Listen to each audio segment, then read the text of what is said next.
Hi, I'm Tony McMahon and welcome to History's Terrorists.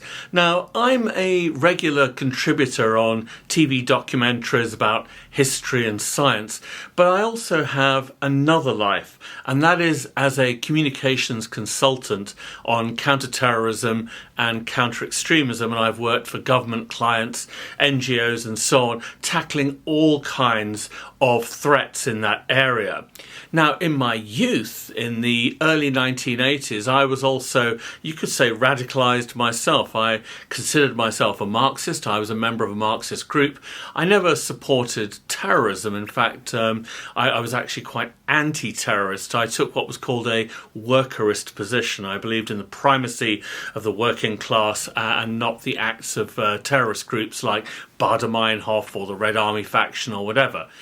But nevertheless, I do have a huge interest in terrorism and its history. And what I'm posing, the question I'm posing in this series, is looking back at groups and individuals we may previously have regarded as heroic, whether or not actually, if we'd been there at the time, would we have regarded them as terrorists? In today's episode, I'm going to look back at a wave of bombings and assassinations that rocked Europe and the United States in the late 19th and early 20th century, sometimes described as the first wave of modern terrorism. These were the actions of anarchist groups.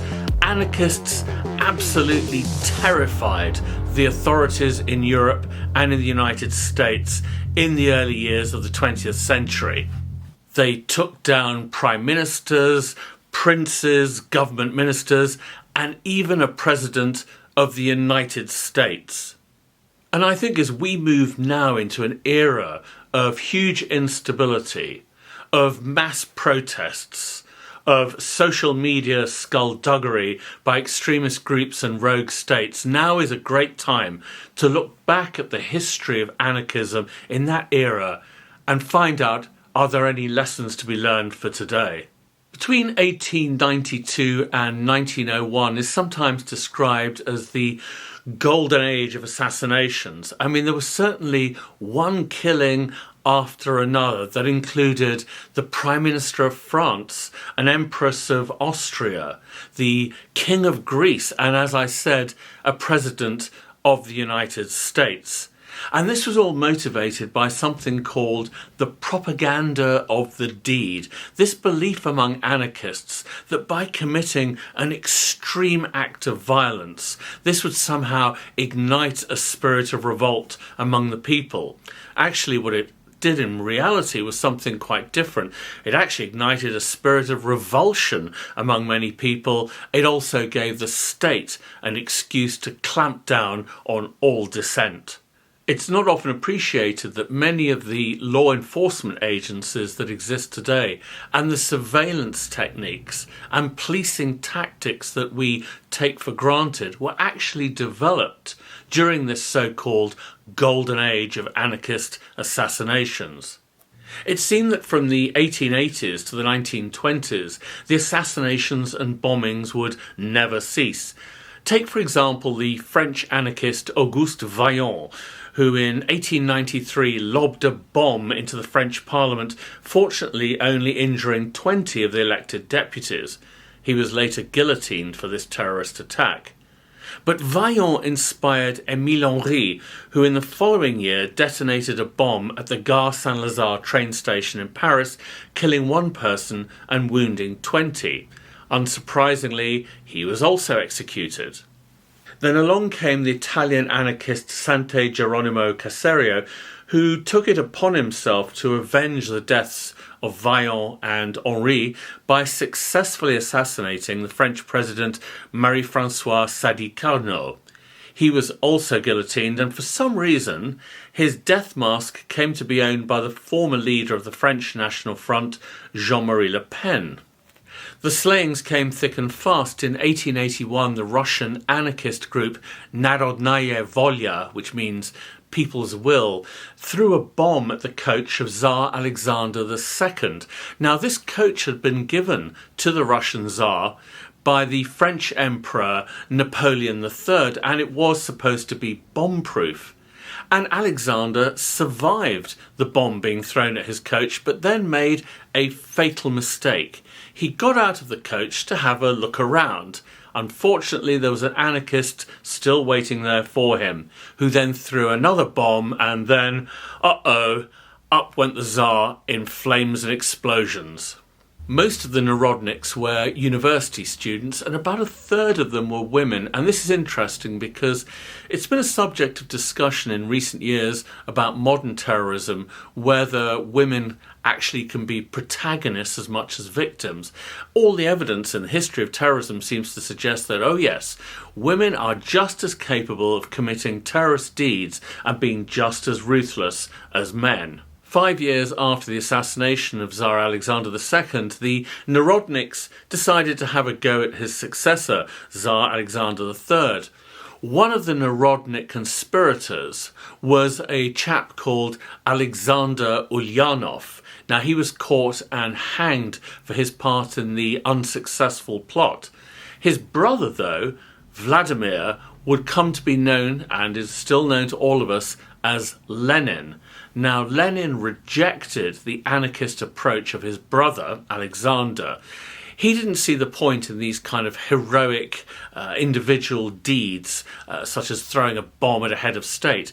He believed in a mass movement to effect a revolution, the seizure of the state and a dictatorship of the proletariat. So a very different approach to the Narodniks. The result of these anarchist assassinations was, as I said before, the emergence of many of our modern law enforcement techniques, and that included the need to understand the threat, to infiltrate the threat, and to destroy it. And we see at this time the emergence of plainclothes police officers, for example, and spies being sent into these movements. There's also a discussion in law enforcement circles about how to treat these political prisoners, because they're not prisoners of war in the conventional sense. They're not criminals either in the conventional sense. They fall somewhere in between. The other discussion, less savoury but still relevant to our time, is how to extract information from terrorist offenders once you've got hold of them. And there is, in the early 20th century, a discussion about the admissible use of torture. It won't come as a surprise to you to know that some countries were less squeamish about using torture than others.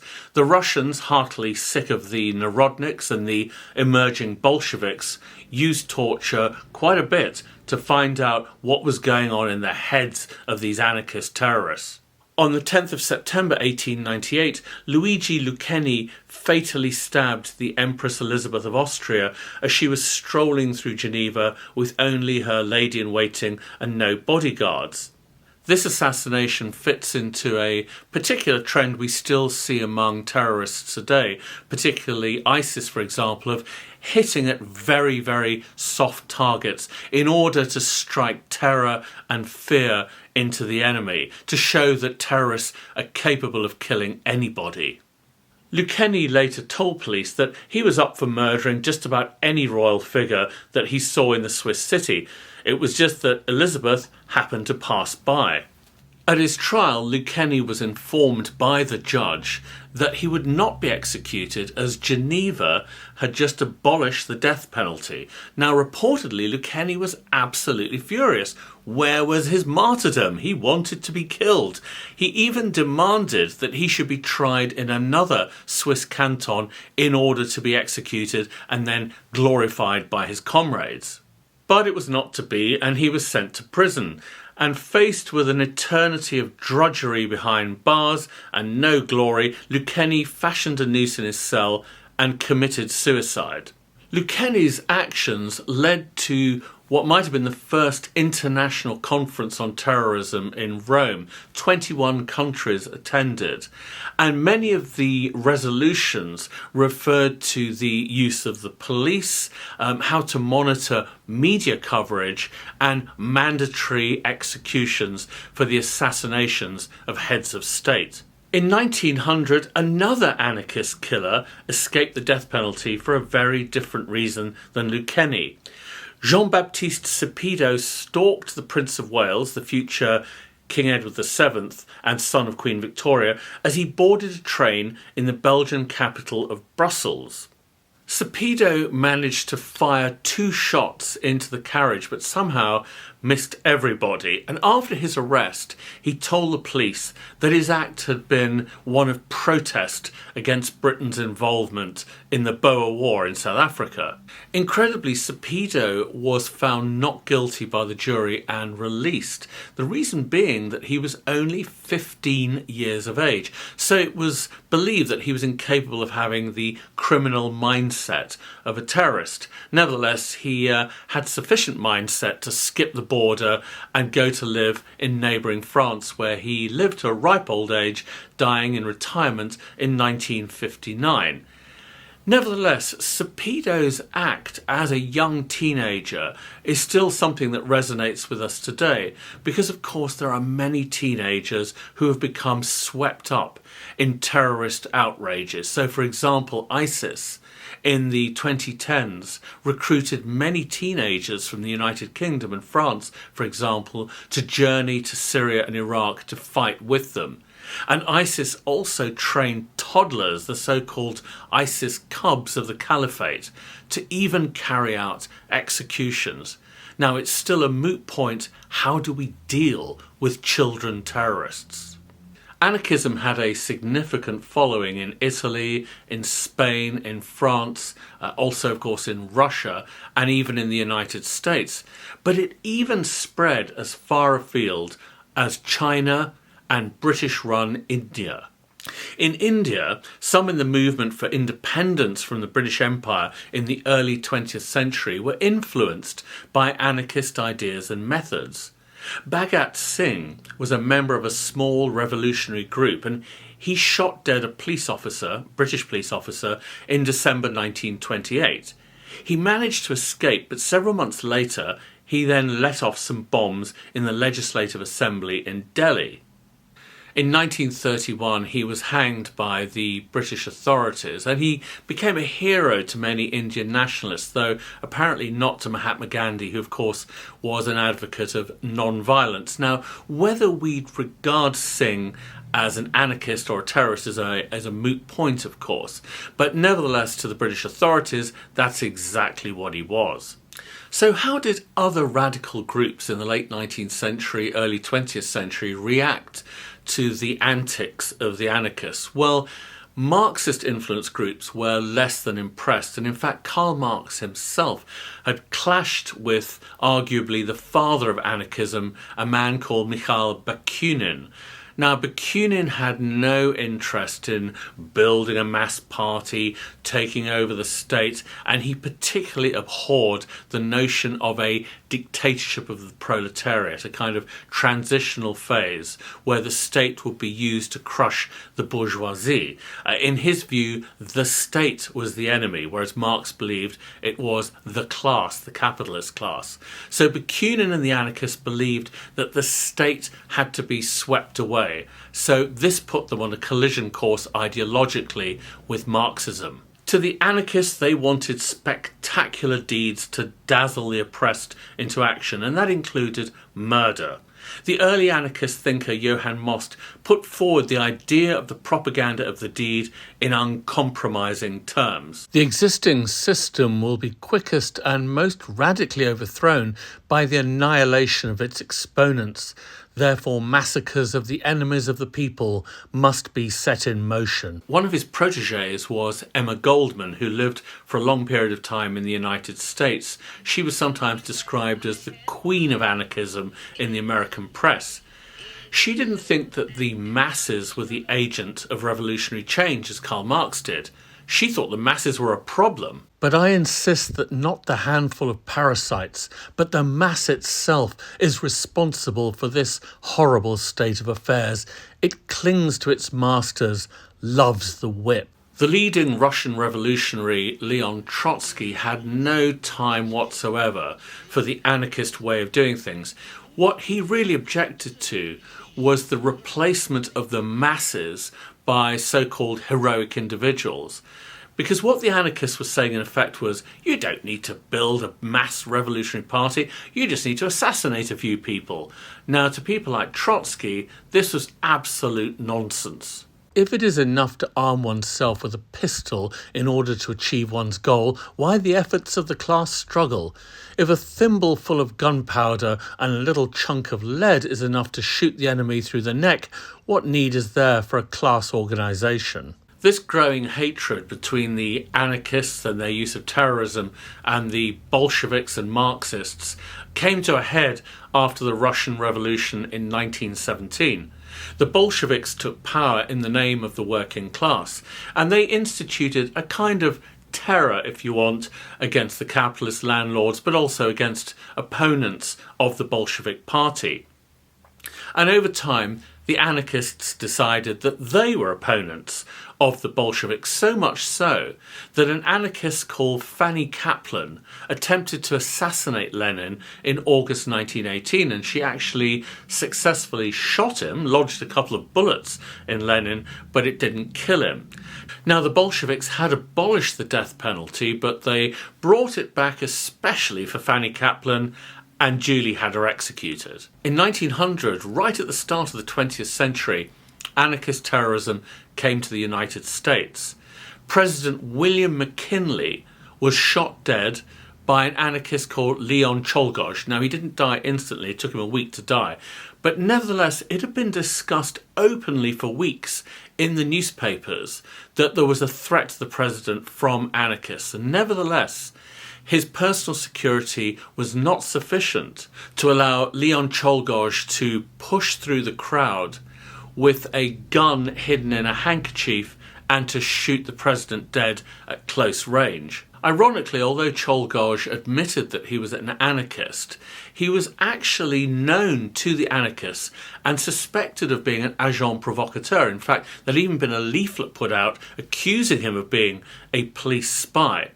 I think what Czolgosz was trying to do when he shot President McKinley was to impress his new anarchist associates and prove to them that he was not a police spy. But anyway, it led him to the electric chair, and what we see here is actually a dramatisation of Czolgosz going to the electric chair, which was made by the Edison Film Company, probably the first crime documentary ever made. What followed Czolgosz's assassination of President McKinley was a rounding up of anarchists across the United States.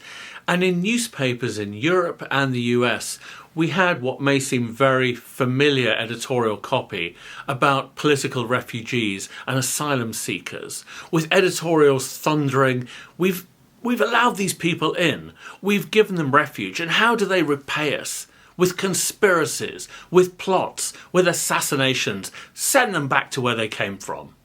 The Daily Mail in London was particularly vociferous, saying that political fugitives had to be dealt with more harshly if they continued to preach sedition and assassination. There was a difference, it said, between national hospitality and harbouring national pests.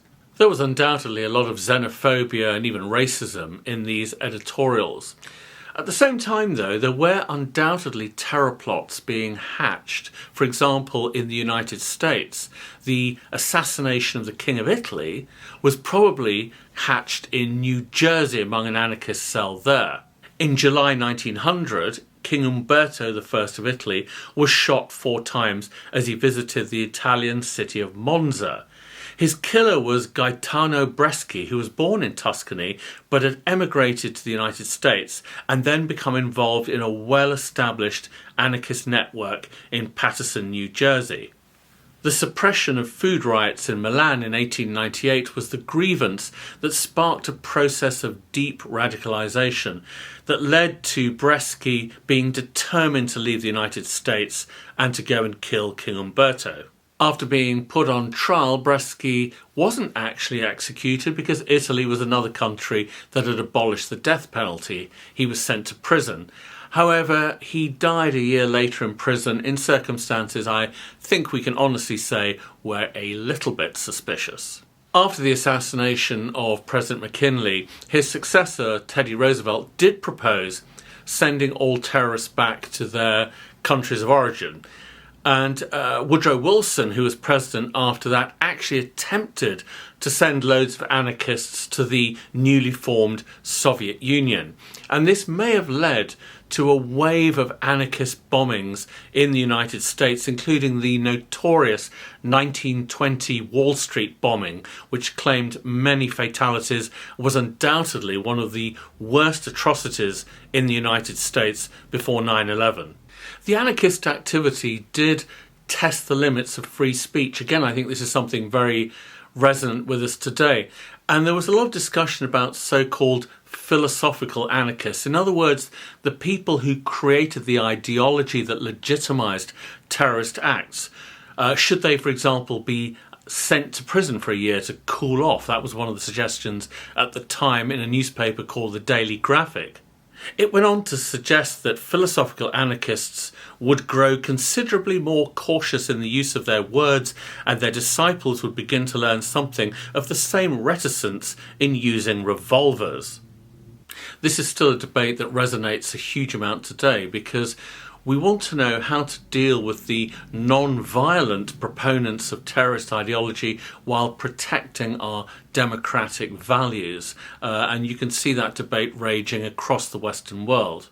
The use of ultra-violence by anarchists, the whole idea of the propaganda of the deed, undoubtedly influenced other political movements, most notably fascism, with this idea of the cleansing nature of violence, and also ultranationalist movements like the Black Hand in Serbia, which was behind the assassination of the King of Serbia in 1903, and also the Archduke Ferdinand in Sarajevo in 1914 that led directly to the First World War.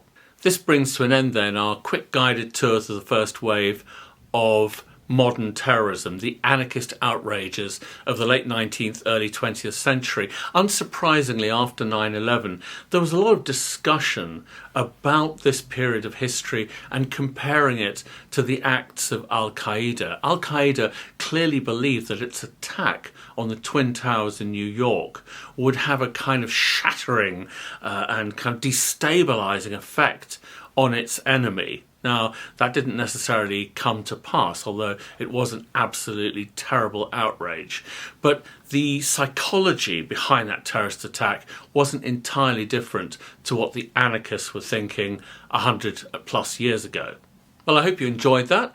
Next time we're going to be looking at the medieval death cult known as the Assassins and how they terrorized both Crusaders and Saracens alike with their use of murder as a weapon during the period of the Crusades, and what proved to be their eventual undoing. So join me for History's Terrorists next time. Until then, goodbye for now.